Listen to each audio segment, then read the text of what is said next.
everyone and welcome to Code Bytes. So today we are going to see the Java program to find the CGPA of the marks. So now let me go to IntelliJ IDE and create a new Java class called P11.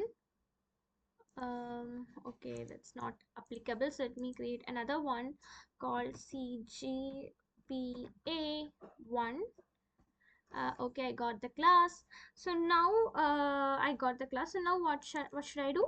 I should give the public static void main, and then let's understand the logic that for CGPA we know that it should be a single digit number with a decimal.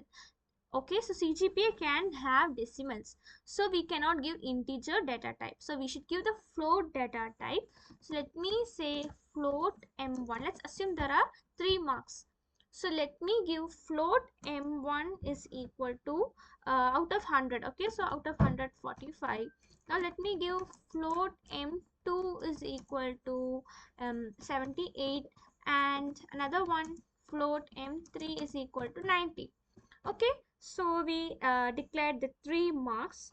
Now for CGPA, let's assume float CGPA is equal to the addition of m1, m2 and m3 whole divided by 30. Why 30? Because we have 3 numbers here. Okay, now I should print the value of CGPA. So let me give the system dot out dot println and give CGPA. So that's it. Now we are done with the code. Let me run and show you. I have pressed on the run button. Now you could see that the CGPA is 7.1. It gave 7.1. Okay, so that's it for today. Bye.